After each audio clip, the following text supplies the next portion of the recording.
Welcome to Shenandoah Dairy. It's home to 3,500 milking cows and another 3,400 baby calves and heifers. There's about 95 people working out here and roughly 2,000 acres of crops and another 500 acres of pasture land. But I'm just one of the family members here at Shenandoah Dairy. I'm in business with my brothers, my father, and my sister. So it's one big happy family here. This is the calving area. This is all a group housing situation where we put the calves in groups of 15 to 18 calves per pen. They have free access to milk all the time. This is a pipeline here, and there's half a dozen nipples on the pipeline where the calves have free access to the milk. It's like having a nurse cow here 24 hours a day. The calves really enjoy it. They got a social environment too. Let me show you. When the calves come in here, these are all baby calves, so they're just a few days old. They really enjoy themselves, a social environment. They come in here, you can see them run around and play, and in the morning time, they like to come out and sit in the sunshine. In the evening times, they come in here and lay down in the bedding. You can see they have free access to milk and water at any time. You'll notice the gloves here. This is a biosecurity area, so we sanitize our boots and we sanitize our hands, or we wear gloves whenever we're out here working with the calves. Any equipment that would come onto the farm would also have to be sanitized before it comes into the calving area. The calves arrive here day one. They'll stay here for about 60 days.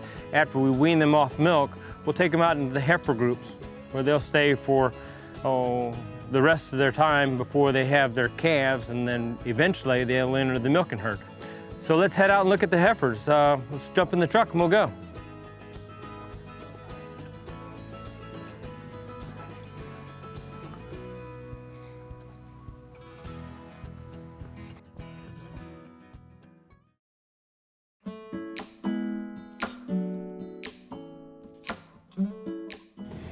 Well, we're headed to the heifer fields. So there's about 3,400 head of heifers out here from day old on up to freshening. Now freshening is their first calf. They have a calf, which means we breed them 9 months earlier. And cows have a 9-month gestation. So we'll start breeding these heifers at about 13 to 14 months of age. We expect them to have a calf anywhere from 22 to 23 months of age. They'll have their first calf, and then they'll enter the milking line and become a member of the mature milking herd at that point. So we started this farm in 1987. It's been here for 30 years now, and or just over 30 years actually. We started with 100 cows. It was just a family. I had my brothers and my dad, and we were milking 100 cows, and then by the end of the first year we were looking to figure how to add some more cows, and by the end of the first year we were milking 180, and we figured out a way to expand it a few times. The original milking parlor was a double 4, which means we milked 4 cows on each side. It was a very small primitive style milking parlor. Now today we're capable of milking over 700 to 800 cows an hour.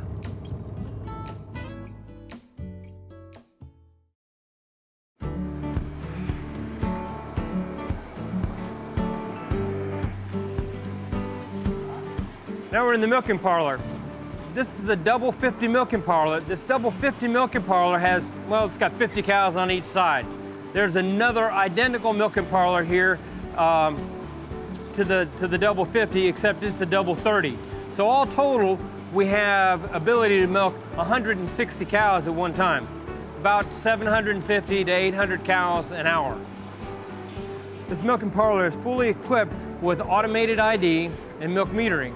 So that means as the cows enter the milking parlor, she has an RFID tag, and we can tell who she is. So we meter the milk, and we tell how much milk she produces, and how fast she gives it and so forth. But most importantly, we can tell if there's any deviations in her milk production. It helps us sort out a cow if there happen to be something wrong with her. See, if she makes less milk today than she did yesterday, there may be something wrong with her as far as being sick or some issue. So we'll sort the cow out. As she exits the milking parlor, she goes through an automated sort gate. That sort gate would sort the cow into a separate pen, allow us to to take that cow and perform a complete physical on the cow. In that physical, we decide there was something wrong with her, we'd send her to the hospital. And in the hospital, we'd be able to treat her appropriately. Any cow that would have any kind of an illness, might need antibiotics or so forth, we treat her appropriately. We're trying to get those cows healed up and return to normal health so we can get them back to the milking line as soon as possible. You know, it's all about the compassion for cows and taking care of our animals, taking care of our livestock. The milk is completely separate, all right? We discard that milk. It never has a chance of entering the food supply. Beyond that, the milk is completely tested multiple times. It's a very safe, wholesome product. Now let's go take a look at where these cows live at.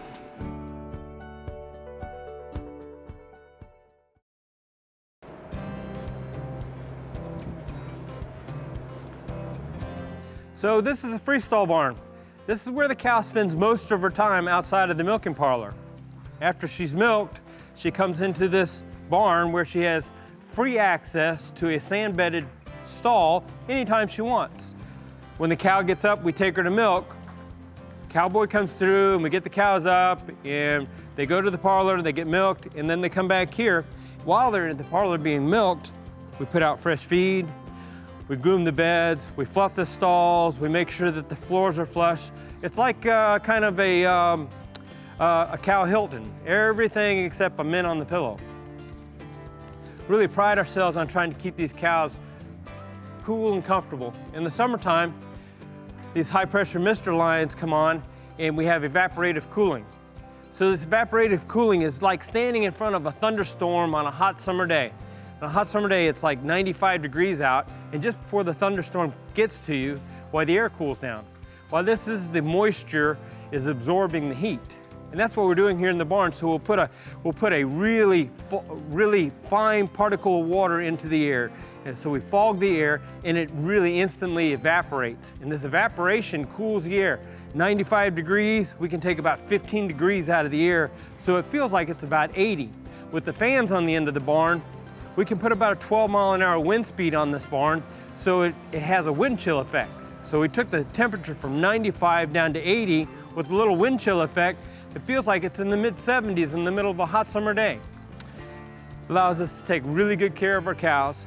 They have nice soft beds, free access to water, free access to feed. It really is a cow Hilton.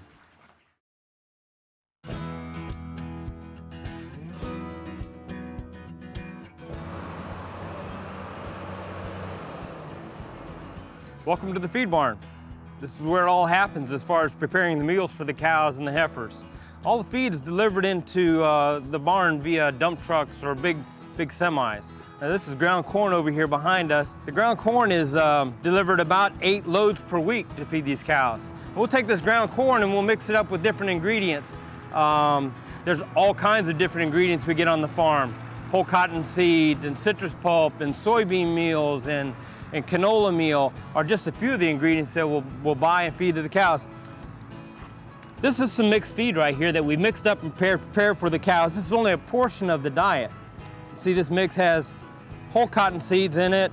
It has some citrus pulps in it. It's got some ground corn in it. It's got a little bit of mineral in it. So we prepare that in advance for the cows, and then we'll blend it up with other ingredients on the farm.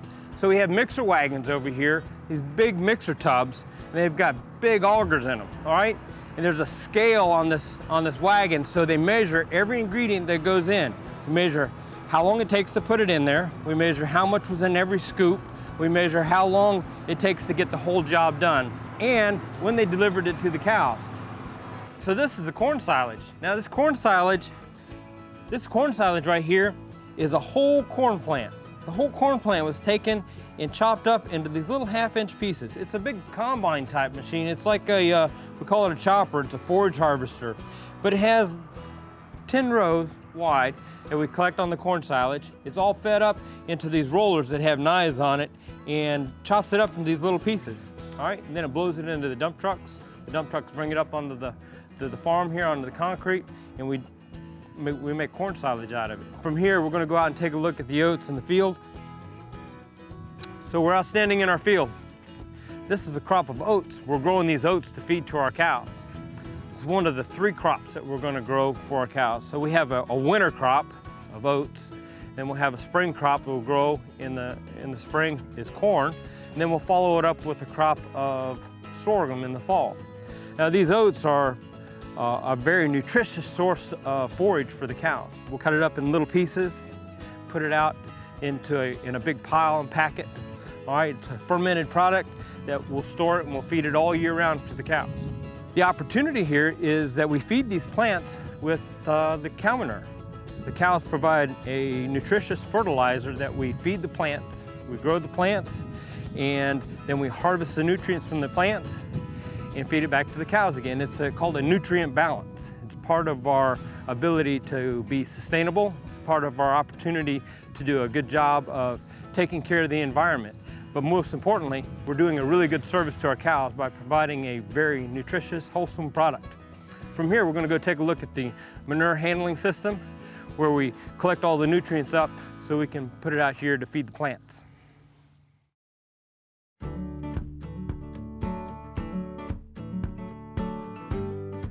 Well, welcome to the waste management system. This may be the last stop on the tour, but certainly not the end of the system. Off to my right here is the waste storage pond. This is where we collect up the nutrients and we feed the plants. The plants are, the water is used for fertilizer on the plants. We harvest the plants and feed it to the cows. We harvest milk from the cows, and the waste is then collected back into the waste storage pond, and the solids are separated out. So the solids are used to build organic matter in the soil. We separate out the sand. The sand's used to bed the cows. The water's collected to feed the plants. It's a complete system where we recycle everything. It's a sustainable system that we use to be environmentally friendly. It's all about how we give back to the communities, how we protect the environment, how we're good stewards of what we take care of here. So thanks so much. This concludes our tour. It's been a pleasure telling you a little bit about our farm and our industry.